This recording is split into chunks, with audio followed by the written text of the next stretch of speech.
The story kind of stayed the same for the Royals this week. The pitching was very good or this weekend, and the offense struggled. Same old from what we've seen this year, but they get a win on Sunday, lose 2 of 3 of the Cardinals. We got some promotions on the minor league side to talk about. Lots go on here on One Royal Way live on Sunday night.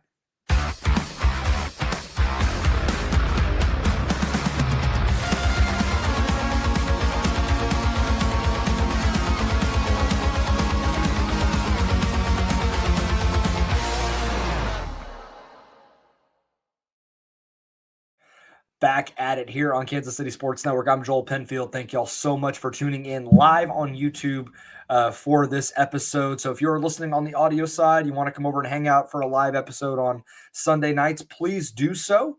I love interacting with the chat, talking with you guys, discussing your thoughts. If you have any thoughts on what you guys saw this weekend, drop it in the comments. We'll bring it in when it kind of pertains to the conversation as I'm going here. This show, as always, brought to you by Emprise Bank. Member FDIC, our partners impossible here at Kansas City Sports Network. A little early toast game to Holiday Distillery here. I'm going at it a little early tonight. We still will toast game at the end. I have a player in mind for that. Lose 2 of 3 this weekend to the St. Louis Cardinals. As I mentioned off the top, same old story offensively.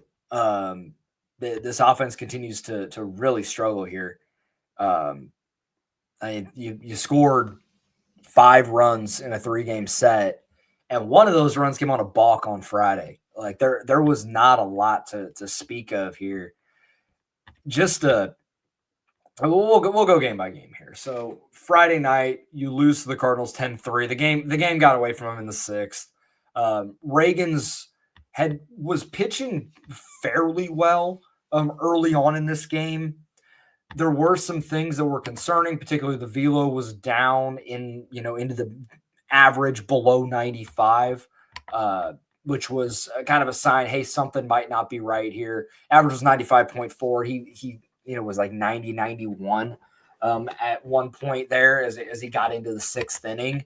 And in the 6th inning, he throws a pitch, gets hit, and the manager comes out with the trainer. And Cole Reagans leaves with the trainer again, as he did a few starts ago he didn't leave with the trainer, but he left early from the start, and it was that groin injury barking at him again. Same injury that he had in that Colorado start a few weeks ago. They let him skip a start. Seems like things got back to normal, but it flared up again. And this time they did put him on the injured list, which is the right move. He needed an IL stint, get 100%. He said it's kind of been a weird injury so far. We were able to talk to him in the clubhouse after the game or before the game on Saturday. And he said, there were days where it felt completely fine, and there were days where I could feel it nagging a little bit, but it felt like I was able to mitigate it enough. But it started flaring up in that 5th inning, and that was that. And now it's about getting healthy, getting right for the rest of the season. If there's a right time or better time to go on the injured list, it's now, instead of trying to fight through it, and then it gets worse, and it could be like a tear or a stronger strain or pull where you miss the most important part of the season in the mid to late months. So it's unfortunate, but the good news is this team still has starters to lean on that are going to be able to carry their weight. And I want Cole Reagans to be 100% into the middle of June or beginning of July, ready for the second half of this season, where this team will need him most, and where he pitched well down the stretch of the season last year. This one it got away pretty quick after that. In that 5th or the 6th inning, it gets weird. Like Schreiber comes in and he has to, he wasn't able to really get warm. He had to get warm on the field. And so it kind of, he got knocked around quite a bit. Double by Ivan Herrera, Pedro Pajes with a double. There was a play in there where they should have been able to turn double play, and India didn't touch the bag. And instead of being 2 outs, there's 1 out. You're not able to turn it. Which India's defense is a whole nother conversation. it's not there at second base. I think there's a reason why they try to move him around the diamond a little bit and let Massey play a lot of second, because he's a high level defender where Jonathan India is just he's not, unfortunately. And the inning kind of snowballed after that. You get a couple of runs in this game. Vinny hits a big time homer, 448 feet into the fountains. Salvi, who we talked about last week, had really been scuffling, and he still is not all the way there, but there are signs. He hit a ball 115 miles an hour in the 8th inning of this game, scores a run, and it's like, okay, like you're gonna, Salvi's gonna be right. He's not gonna slump forever. Maybe he's finally getting over that hip injury a little bit, and you go from there. A tough overall performance out the gate, and when it snowballs like that, it's tough to come back, especially when the offense, you don't know what you're going to get from them, night in, night out. Chris Stratton threw 2 innings in this game. At the end, it was 8-2, so it's not like you're in it was 7-2. It ends up snowballing a little bit, but they get one back. And then, and I'll talk about Chris Stratton now. He ended with a 7.94 ERA on Sunday morning to jump ahead slightly. He did get designated for assignment. Jonathan Bowling was brought up. So that's, that was the end of the line. Chris Stratton he was not what they originally signed him to be. He never lived up to that expectation. It's not that I'm going to Monday morning quarterback signing him at all. I understand why they brought him in, a veteran that has been there, done that for a long time. He had postseason experience, but it didn't work. And they cut bait, May 18th. They didn't let it linger too much longer. They wanted to make it make sense monetarily, which does factor into cutting a guy, especially when you're a smaller market team with a little more limited budget. You have to make that make sense, because you're paying the guy essentially to not pitch for you for the rest of the season. That's why, people, every time you see a roster move, why isn't Hunter Renfroe DFA'd? Well, they still got to make it make sense, on the financial side. And we'll see how long that lasts as well. I'm not advocating for it, but it's just something that, is probably going to come down the line at some point, just a matter of when. Not a lot else to go off of. In this game, there was a roster move made before this game. Dairon Blanco was brought back from the rehab assignment. Taylor Clark was put on the paternity list. So they had 14 position players and 12 pitchers for this game. That's why Stratton went 2, because they had to cover up a little bit for Reagan's, not going too long into this game. And then we had a couple moves made on Saturday before the game, with Cole Reagan's going on the injured list with the groin strain, and Seth Lugo also went on the injured list with a middle. It was he sprained the middle finger on his pitching hand, and we talked to him about that on Saturday, and said it was something that came up in this most recent start. This most recent start, something he pitched a little bit through it on Saturday. The way he explained it was he had a blister on this finger, like kind of on the corner here, and he was basically trying to work around it and still find the grip to all of his pitches, and trying to compensate for that, he thinks, is what caused it. That was his words, and I've never seen anything like this. It's not necessarily correlated with guys that throw high spin. Blisters happen for guys that throw like really high spin breaking balls and stuff, but a sprain like this is kind of weird. Now, it is retroactive to the 14th, which means that's when the injury like really popped up, and they had to look at it. So that changes the math a little bit on when he'll be back. They didn't seem concerned about it. This is just let's just get this figured out now, kind of similar to Reagan's. Like, let's get this figured out now, and we'll get this sorted, and be ready to go here probably by his next. He'll skip this round and then go back over the next outing. So it's not anything to be too concerned about. It's kind of a fluky thing, and he'll be fine. Brought up from Omaha was Evan Sisk and Noah Cameron. Noah Cameron started on Saturday for the Royals. And we're at a point now where I do need to take a quick break in this episode. And so I'll talk about everything from that game on Saturday here right after this. Shop Chiefs tickets and more with no fees. Plus, save big with code KCSN at ticketsforless.com, the official ticket provider of KC Sports Network. Success in real estate takes more than vision. It takes the right financial partner. When someone takes something rundown and turns it into something great, that's called a comeback story, like Brain Group. They take distressed properties here in KC, completely rework them, and then turn them into valuable real estate. But that kind of work needs the right bank behind it. Enter Emprise Bank. They're not about cookie-cutter loans. They saw Brain Group's vision, backed them, and now they're making big moves in Kansas City real estate. Talk about your partner in possible. Emprise doesn't do one-size-fits-all financing. They invest in potential and back growth. Visit emprisebank.com/KC to learn more. Emprise Bank, member FDIC, equal housing lender. It's playoff time, and if you're still just watching games, then you're missing out. With Pick 6 from DraftKings, you can turn your hoops knowledge into real cash. Just make your picks, track your score, and if you hit all 6, you're looking at bigger payouts than Prize Picks flex plays. Nobody's dropping better payouts than Pick 6. Hit 6 picks, and that's 25 times your cash. And if you beat your competitor, you could be looking at a 500 times bag in your pocket. And right now, new customers get $50 in bonus picks with just a $5 entry. The playoffs are on, so why not take a shot at making a little money while you're watching? Download the DraftKings Pick 6 app right now and use code KCSN. That's code KCSN to play $5 and get $50 in bonus picks.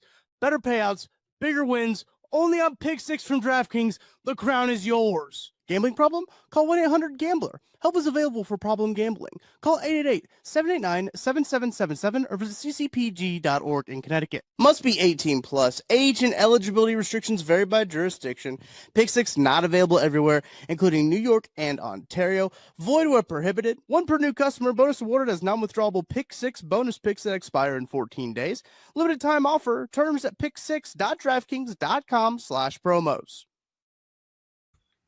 Be sure to hit that like button and subscribe button on all platforms, and make sure to hit those notification bells so you know when these episodes go live or when we go live on YouTube on Thursday nights and Sunday nights are generally when we do that. So be sure to come by, hang out, set a reminder in your phone, whatever you need to do, because I love to interact with you guys that do watch live. And if you are, I do appreciate it, even if you're just sitting there watching and not chatting. I appreciate that too.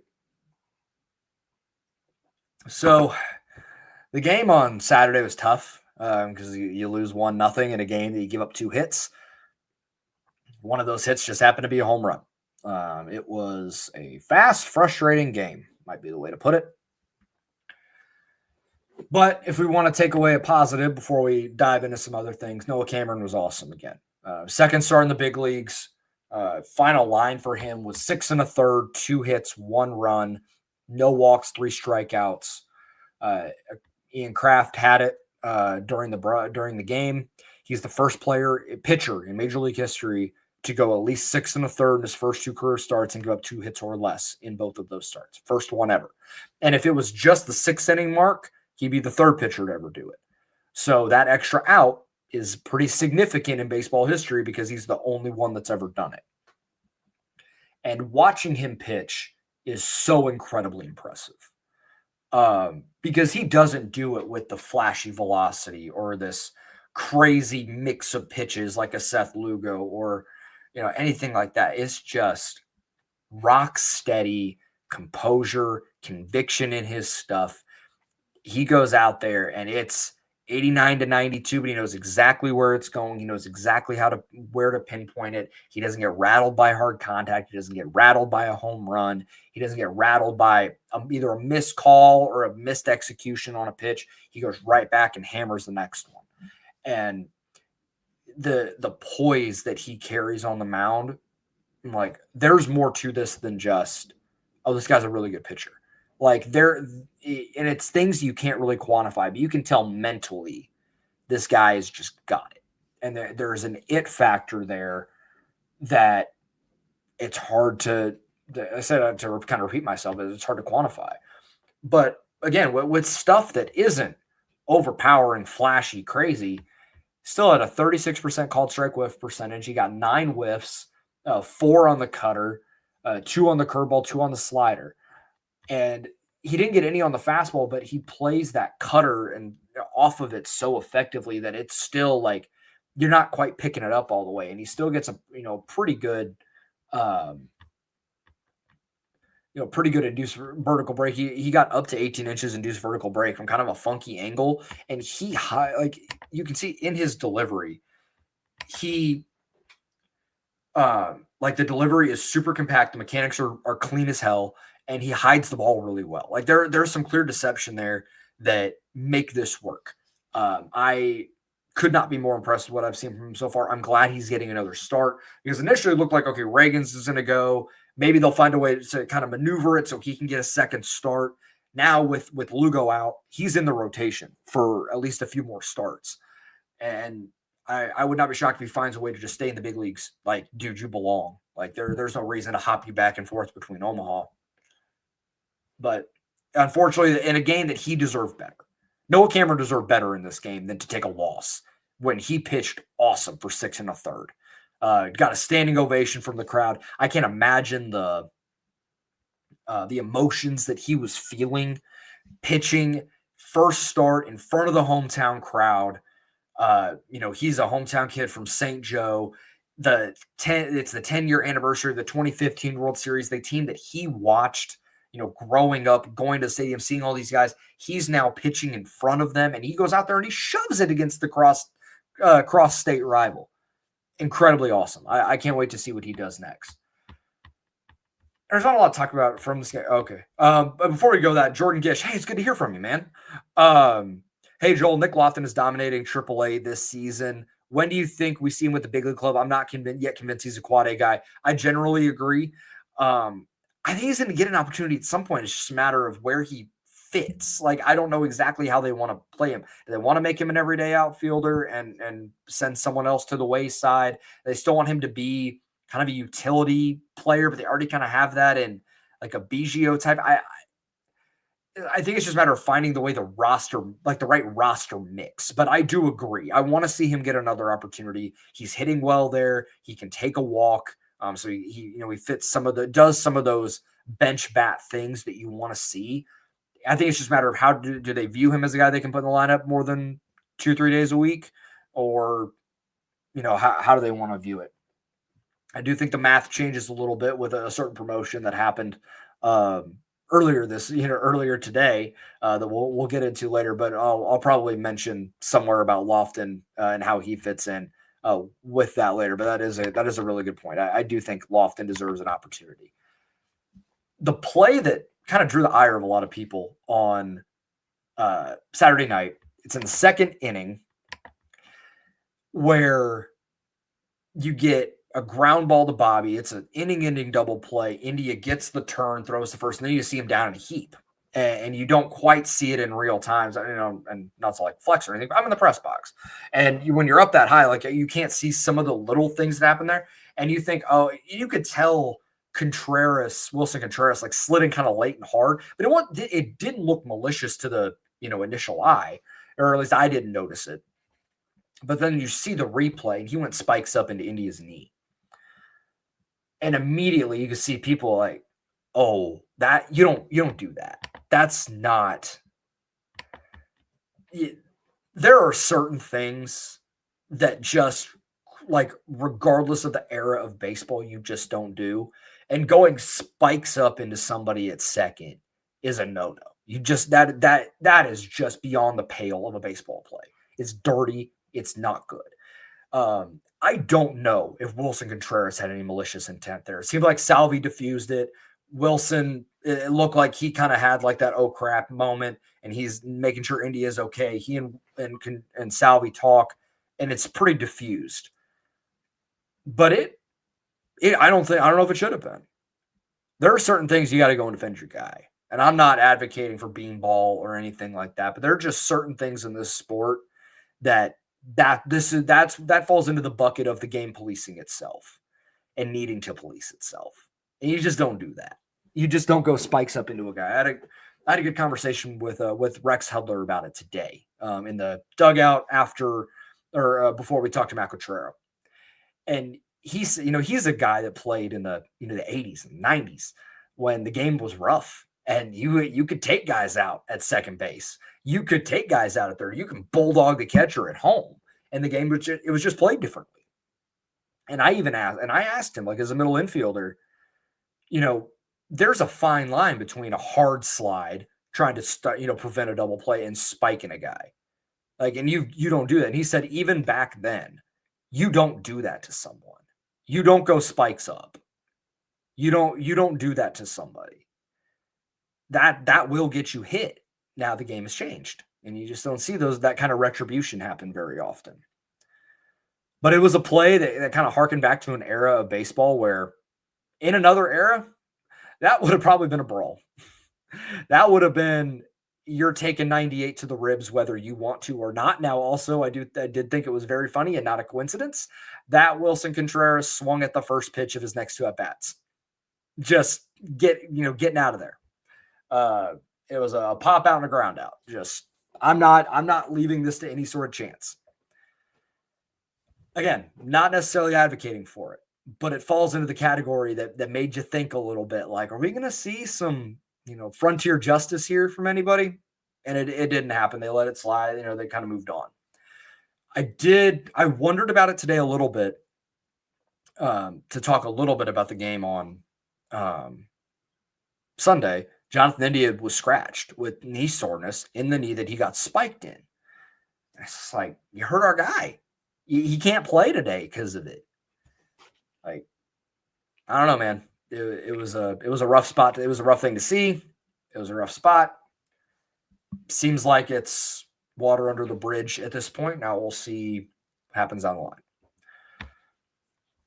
I don't know what else to say about this game on Saturday. I mean, you lose 1-0.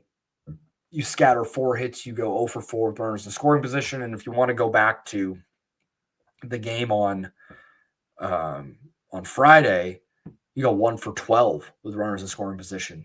Leave a bunch of guys on. That's 1 for 16 in the first 2 games of a series. I mean, you just can't have that. Like, we're past the point of like, oh, this is just like a regression to the mean a little bit, or coming back, water finding its level a little bit from being so good at runners in scoring position last year was what made this offense so great. Even if they weren't like an incredible offense, they did the right things. They made the right plays offensively to drive runners in. We're not seeing those same things this year. So and at this point in the year, the offense kind of is what it is. And that should be a little concerning. I don't know where the breakout's going to happen. Like, sure, like certain guys can get hot and you're going to win some games. You're going to put together crooked numbers. It's not like they're going to be scoring 0, 1, or 2 every day. But these types of games are just going to happen to this team until something gets figured out and there's they rattle the cage a little bit with whatever they decide to do. And that's pretty much it. Like, it was just a bad offensive game. It was a quick game. It was less than an hour and 50 minutes. I heard it was a beat reporter for the Cardinals said it was the fastest Cardinals game in almost 50 years. And the fastest Royals game in almost 20. So, I mean, you didn't really get your money's worth if you were at this game. You saw a good pitcher's duel, and I love a good pitcher's duel, but not when it's like that. It's tough, man. They had 2 base runners. And the Cardinals had 2 base runners. They didn't walk. Jordan Walker got a hit, and Ivan Herrera got a hit. That's all. It's tough, man. I don't know what the fix is, and I don't want to belabor the point because I do this shit. Like, it'd be one thing if I had a longer form, when we did the hour-long show, probably could dive a little further into it, but we talk about this almost, 3 days a week. It's like, what do we do here? I don't know. There are certain moves to make that are fairly obvious. It's just a matter of when they decide to make them. But let's go to the positive a little bit. And I'm running long here, and I did not intend to. I apologize. The Royals won today 2-1. Again, a kind of a low-scoring, well-pitched game. To the credit of the Cardinals, like, Miles Michaelis, I thought he pitched pretty well. He got lucky with some stuff. Like, the Royals didn't score. They got 4 hits. They hit the ball hard in a few spots, right at people. Vinny got robbed of extra bases. Victor Scott made a great play. They made some great defensive plays that kind of turned the tide a little bit, where the Royals had some momentum and just, they just couldn't figure it out. The expected batting average, I think, was like 266. They hit some balls hard, just a little unlucky. But, when we've seen this offense get shut out or one run enough, it doesn't feel unlucky anymore. It doesn't. Today's game, I thought Walker pitched fairly well. He did not. He struggled a little bit in the early innings, not necessarily like it didn't look. It was just a little laborious, not necessarily that he was struggling. It was like 40 something pitches through the first 2 innings, but he gets into the 5th, gets 1-run ball, turns it over, and he felt like, okay, you're in a decent spot here. He struck out 5. He didn't walk anybody. Did he walk? I think he walked 1. No, sorry, he did not walk anybody. He struck out 6. Scattered 8 hits. It was a lot of singles outside of an Alec Burleson home run on a just center cut fastball that he laced on a line to over the center field wall, 430 feet. But worked around that without much problem. Danced out of danger a few times. Made some really good pitches in key spots with runners in scoring position. Today, the Cardinals, and this is a testament to the entire pitching staff, Schreiber, Lynch, Ursig, Estevez. The Cardinals went 0 for 8 with runners in scoring position and left 13 on. Now, is that a sustainable thing long term? No, but it can work. And especially when you have the pitching staff that the Royals do, that's the sort of thing that you see. And people complain all the time about Matt Contreras and his bullpen management. I thought he pulled all the right strings today. I thought he was fantastic. Goes to Schreiber in the 6th, gets 2 outs, gives up a hit, got a lefty coming up. Was, I believe, Victor Scott. I want to make sure that I get the situation right. If I have it in my mind correctly here, it was Victor Scott. He comes in, and Daniel Lynch unfortunately hits him with a pitch. And so then you got 2 on with 2 out. He gets Lars Nootbaar. Again, you got 2 lefties. He gets the guy. And then he gets Mason Wynn to ground out. He's got another lefty, and you think, okay, it's probably going to be his last batter either way, but let's see what he's got. Gives up a hit. Brendan Donovan had 4 hits. He played really well. I mean, that guy's a hell of a ball player. But instead of trying to get Lynch through the inning, nope, Luke Sursig, time. The 3, 4, 5 in the 7th, or 4, 5, 6 in the 7th inning, like biggest outs of the game right now. He gets Arenado to pop up pretty quick, and he gets Wilson Contreras, I believe it was on the first pitch of the at-bat, gets out of the inning. And because he only threw a couple of pitches, you can go up, down, and unfortunately, and what's ironic about Ursig, about this game particularly, is he struggled a little bit with command. He hits Ivan Herrera, sinker just ran in, immediately gets a double play, and then gives up a single and a walk. You got 2 on with Nootbaar up, heading to the top of the order, 97 top of the zone, strike 3, and you get out of the inning. It was probably the most he struggled, and he's still in an inning and 2/3 scoreless. The guy is unreal. And I talked about Chris Bubich potentially being an all-star for this team. Lucas Ursig needs that same consideration. He has been one of the best relievers in all of baseball that no one seems to be talking about. And then Carlos Estevez comes in.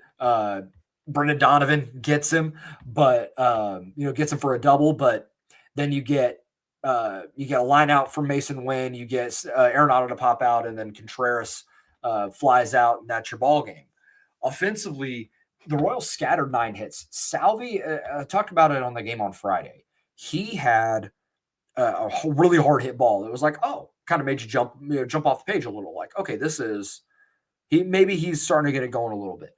113 mile an hour single in the first. And then he hits another one later in the game, about 103. And then he hit a line out that was about 107 later in the game to right field. It was just like a low liner hit it well, and he even got robbed of another. Alec Burleson made a great diving play. It wasn't a well-hit ball, but it just kept slicing. He thought maybe it might drop for a double. Guy made a great diving play. Michael comes up with a big hit in the fourth. They go down 1, and I understand the sentiment, like, well, that's the game. They're down 1, yada, yada. Like, I understand. I get it. Fans are short for fanatic. I get it. Renfroe starts the inning with a double. I know. Everyone was shocked by it. I wasn't. But then he got 2 outs for Darren Blanco, making his first start of the year, 9-hole. First game in the majors after being off the injured list, and he just saws off a little flare down the right field line and gets a double. And you're like, oh, hey, someone came up that wasn't Michael, Vinny, or Salvi or Bobby. Like, it was, again, as I've talked about, like someone else coming through. It was big time. That felt like it gave him a little bit of momentum. And you had 2 on with 2 out. And Bobby had a rough day. He had an opportunity to kind of break it open there in the fourth, and he popped up. When he's not right, it's uncharacteristic and odd. And like, I'm not ringing any alarm bells, but he had a couple of rough games. It is what it is.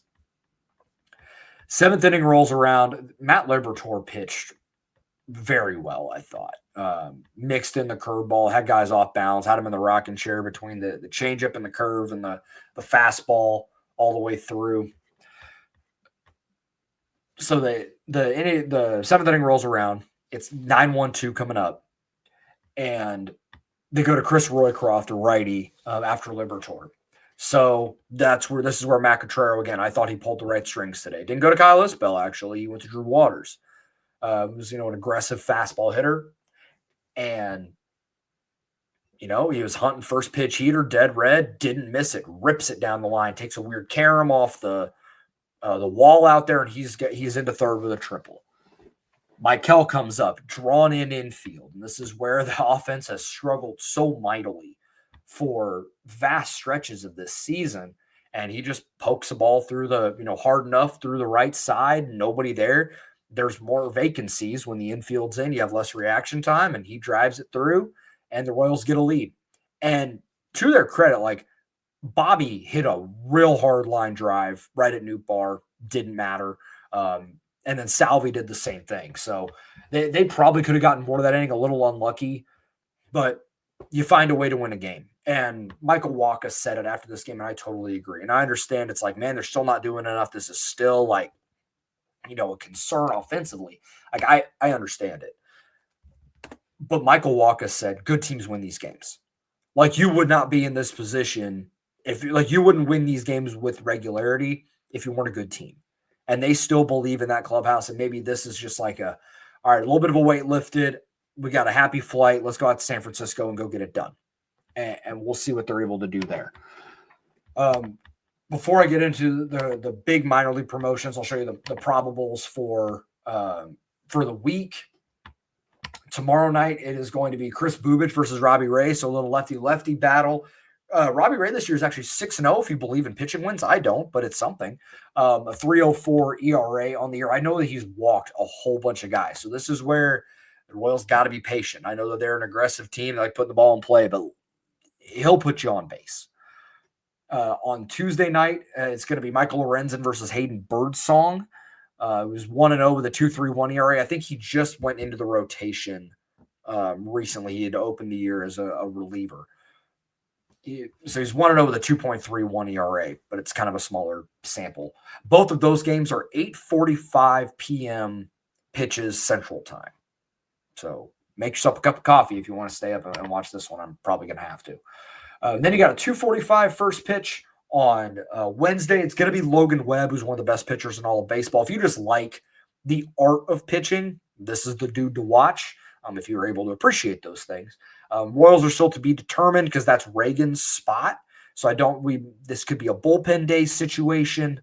I'm not 100%, but we'll see, and I'm sure we'll know more by Tuesday.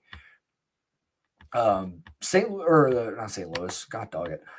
San Francisco is playing pretty good baseball. They are currently third in they're third in the NL West. The NL West is bonkers.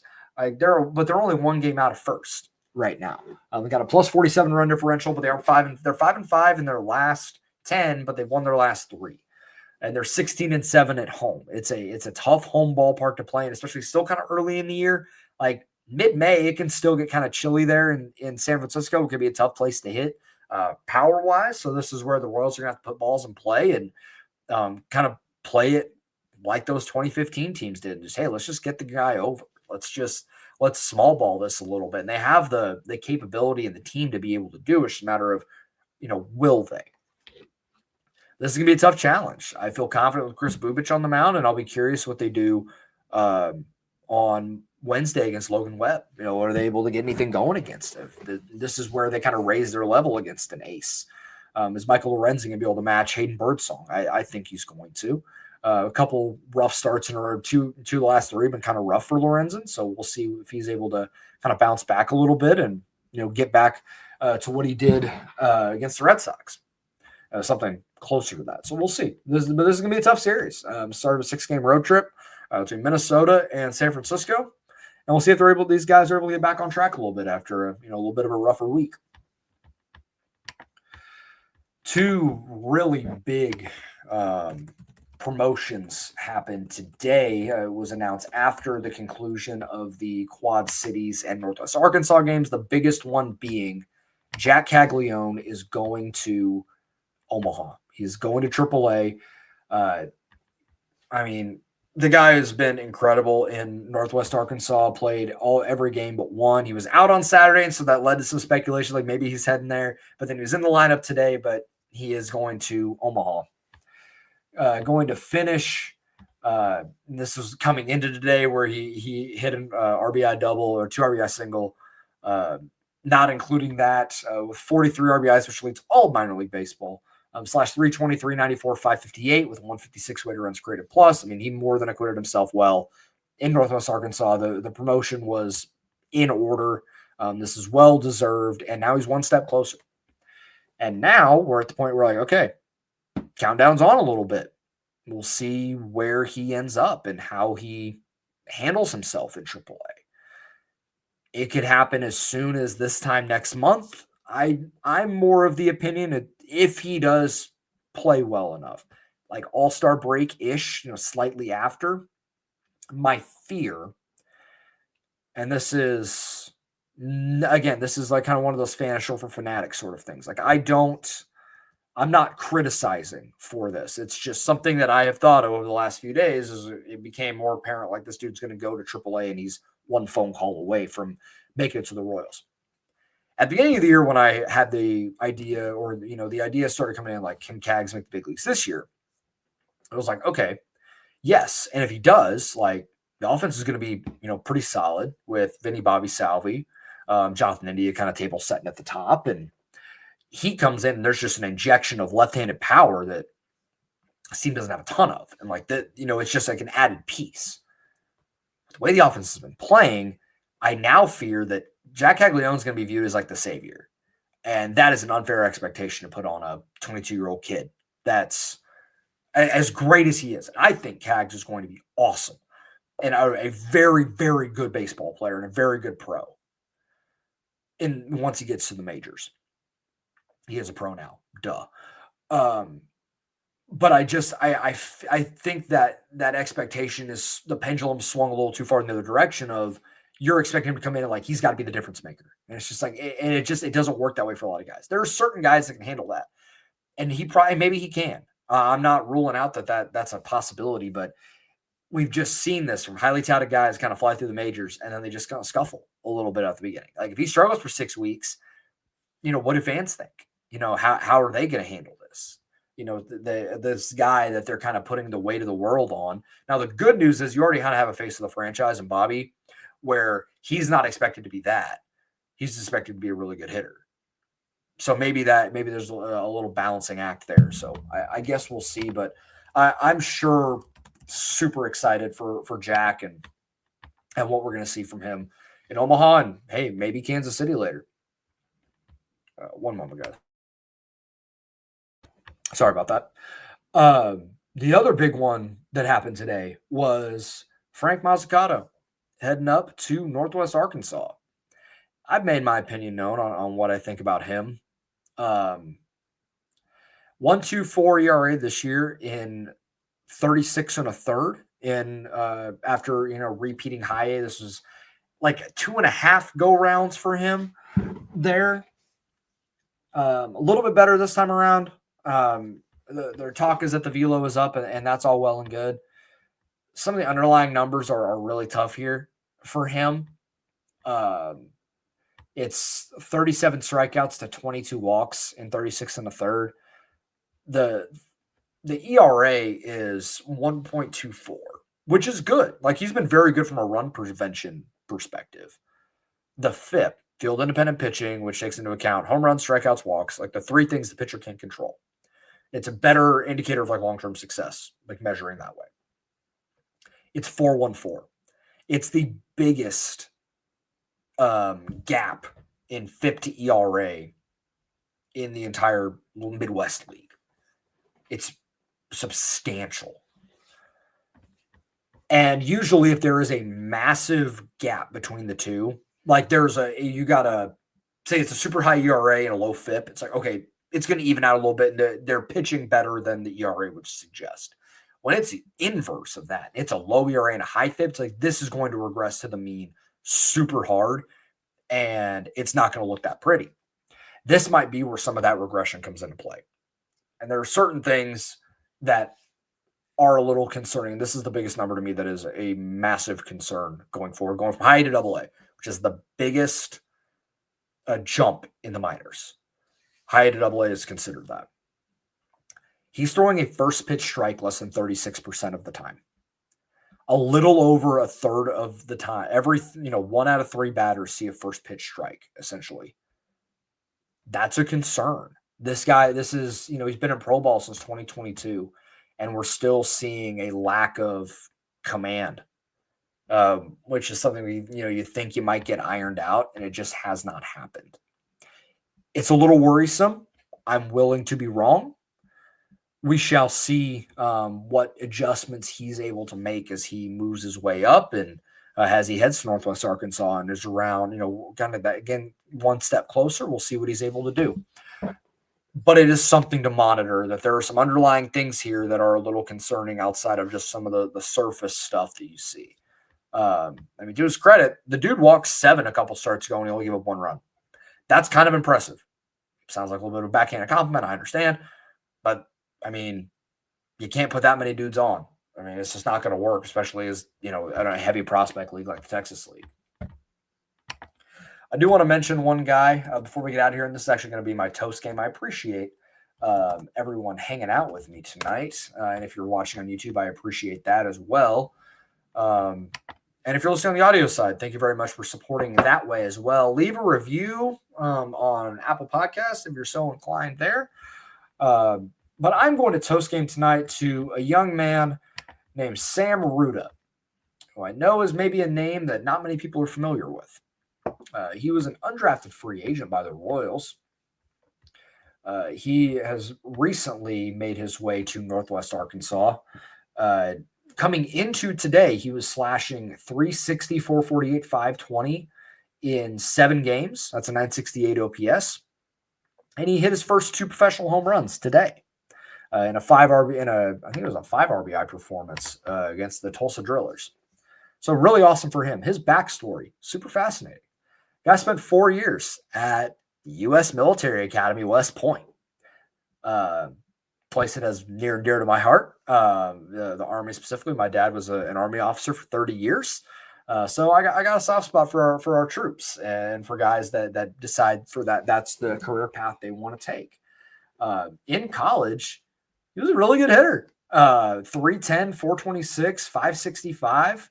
It's a 991 career OPS in 4 years, and that's 768 or 941 plate appearances. In his last year, walked more than he struck out. Possessed some power, 15 home runs his senior year, 13 the year before. 40 home runs for his career. A really good player. There, he's a guy that can play a little corner outfield, some third base, left-handed hitter. I'd imagine he has some sort of agreement worked out with the United States Army for him to pursue this, but he's going to fulfill his military obligation in some other form. So it's not like he totally ditched the Army, because he can't do that. You go to an academy, you spend 4 years, you have to do your service obligation some way. I bet the off seasons he spends a lot of time with the Guard and Reserves. I'd love to sit down and talk with him and discuss that. But a really cool story, and a guy that, hey, it could be a name to watch out of nowhere. A guy that spent 4 years there, did a little summer ball, and then is an undrafted free agent by the Royals, and now now he's already in Double A as a 23-year-old. So, and that's still a year younger than the average. So, pretty awesome. Good for him. So, toast game to Sam Ruda down in Northwest Arkansas. Normally, these episodes are 20 to 25 minutes. I went 45 tonight. So, I think this might be a good time to wrap this up. I appreciate everybody listening to this. Be sure to like, rate, subscribe, review, hit notification bells, all the things I always talk about every week. Little programming note. I'm not going to record on Tuesday night. Normally, I record when the game is over on Tuesday for Wednesday morning.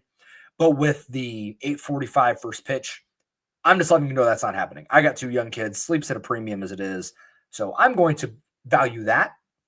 And then I'm going to record Wednesday after the game is over. That will not be live, but it will be up Wednesday evening, pretty soon after I'm done recording. And then on Thursday, we'll still do the normal live, but that's going to be more of like a mail. I want that to be more of a mailbag episode. So please send me your questions on Twitter. You can either DM them to me or just tweet at me at JT Penfield. Hit me up on Discord in the Royals and MLB channel if you're a member on KCSN. And I'll send something out as well on Twitter to, as kind of a place to kind of farm those. And if you have any questions, if you're watching this on YouTube and you have a question, please just drop it there. I'll find it there as well. I'll check up until I record. So leave me your questions. We'll go from there. And we'll just kind of make that the episode as we go. I can't land the plane very well on most of these episodes, so I'm just going to end it right there. I appreciate everybody, and we'll talk next week.